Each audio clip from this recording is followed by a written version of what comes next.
Welcome back to the van. You can see that I've actually been busy.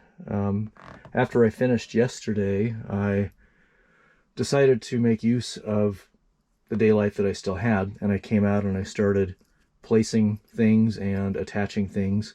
So the bus bars are attached. I have the wiring just finger tight right now so that I can unplug and plug things as necessary. But you can see the bus bar inside, how that works now.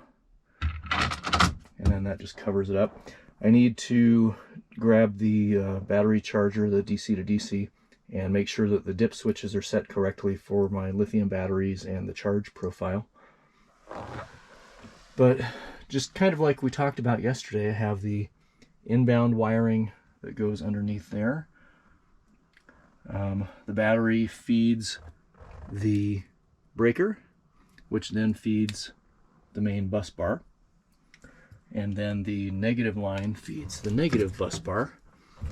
I ended up using the cables for the inverter that came with it. Side note, this is a 2000 watt inverter. The 2000 watt and the 1000 watt come with a set of cables. The 3000 watt does not. You have to supply your own, and that can be a fairly expensive little additional piece. So if you're not aware of that, if you buy 3000 watts, and I didn't need a 3000 watt inverter in here anyway, but if you do, make sure that you remember that you have to buy cables for it, and cables that are appropriately sized as well.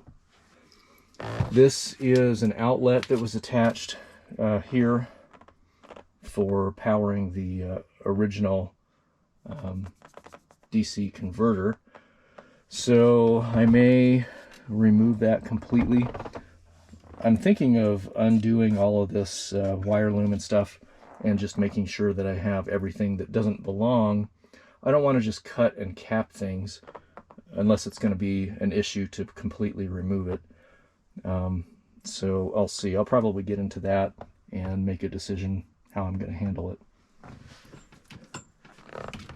This will be the feed for the 12 volt fuse panel, and then there's one that's connected currently that will go into the DC to DC converter to supply power from the other house batteries, and then the charger there will be grounded to the chassis as well.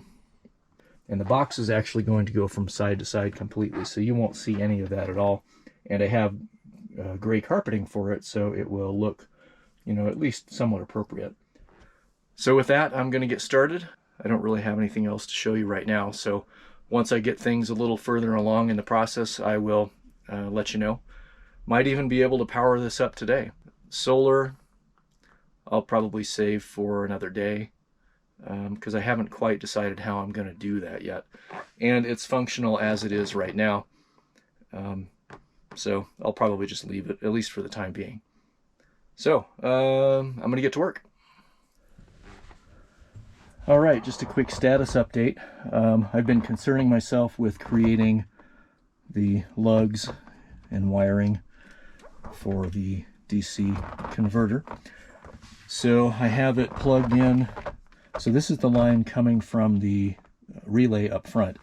So the switch that would normally have turned on all of the power in the coach now connects the DC converter to the batteries up front. So I have the inbound line that used to go to the 12 volt panel to the DC converter. I have it grounded. I have outputs connected. They're not really going anyplace yet. And then this yellow wire is the active line. So you would normally connect that to your fuse box in the van or vehicle so that it can sense when the car is running. So it's connected to your accessory, one of your accessory fuses for when the key is on. And that would tell this to start working. Well, I'm manually controlling whether or not the battery is being charged. So I just have it running directly to the inbound lead so that when I turn that on, this comes on, and this will actually charge the lithium battery from the flooded batteries up front. Since it's only a 20 amp draw, I've got plenty of time to, get the van running. Or if I'm in a place where the lithium battery is completely dead for some reason, I can top it off with the flooded batteries and then turn them off and then run from the lithium for a while. So anyway, that's all the lead up to say that I have the DC converter connected. And so now I'll turn this on. And we have a green light, so that's good news. I have it set for the lithium profile. So this is the lead coming off of it that will go to the 12-volt fuse box. And let's see if I can do this one. Put a lead there. And let's see if I can get this in frame. There we go. On the nose, that's what's coming out of the DC converter. And that would go into the lithium batteries. Right now there's no load, so there's no fluctuation or anything, but it's working. So we're making progress for sure. I still need to do the inverter. I have to figure out how to mount it. It's going to be a hassle to get the screws in. Once I get that mounted, then I can kind of put it all together. But I can run and assemble this stuff without that. All right, we are functional, at least partially. I don't have the inverter connected yet, but I do have the lithium battery connected. The DC to DC converter, which is operating from the front batteries right now. The fuse panel is plugged in, and we have power. And the lithium battery is taking a charge at the expense of the front batteries. 13.47 right now. The solar just kicked in, so it's charging the front battery. So I've got 2.1 amps going in at 12.4 volts. It was down to 12.2. So the solar is helping to make up for some of what is being pulled.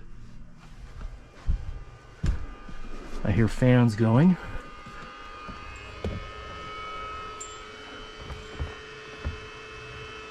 Once the seat's in place, it won't be so bad.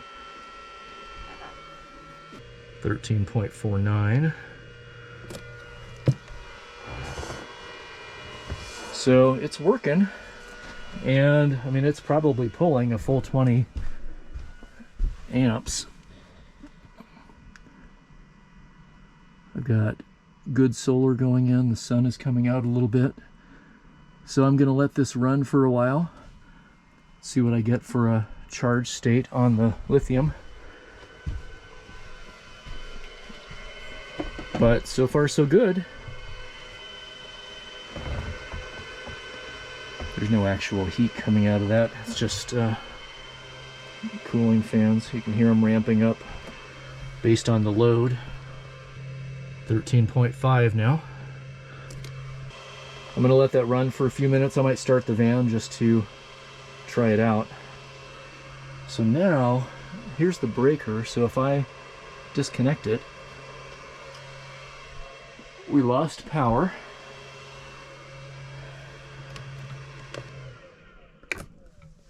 All right, well, it looks like the system is working as designed. Phew, thankfully. You know, I did all of this in my head while I did some of that mapping at home, but the actual, how it works in practice can be very different sometimes. So in theory, I had it mapped out, and it looks like I got it on the first try. But I spent a lot of time working it out too, so I think, well, I'm going to let the battery charge a little bit, and then I'm going to tackle the inverter issue. Yeah, that should be interesting. Well, it's been a day. I got a lot done though. We are functional in, well, everything is working. AC power is working, DC power is working off of the lithium battery. The charging circuit is working from the other batteries and the alternator. The only snag so far is my water heater seems to be not coming on. So the element might be burned out. That's pretty common. People will turn it on by accident and not have any water in there. And the tank was empty when I bought it, so that might be what happened. This rig has a heat exchanger, so it will heat the water from the engine. So I'm not totally without water, but I'll have to open up the water heater and see if the element needs to be replaced. But other than that, well, let me show you. I've been doing some cleanup work. I had to do some rewiring as well. I had the battery monitor in the wrong spot on the chain. I had it at the end of the chain, and it's supposed to be at the beginning of the chain. So I just misunderstood the instructions. The Renogy instructions aren't the best, but we do have monitoring now. And if I turn something on, it lights up because there's a load, and you can see the draw starts going up. It tells you how many watts, it tells you how long you've got. This isn't calibrated yet, so it's probably not at 100% right now, but it tells you how long you can last before your batteries are dead. And if it's charging, this goes on the plus side, and it shows you how much is going in. If I turn the batteries on, it's somewhere between plus 18 and plus 20. So that's exactly what it's supposed to be doing. So everything is working like it should. So I think, oh, and then the inverter, I have the remote control panel for it, so I can turn it on. And the microwave is working.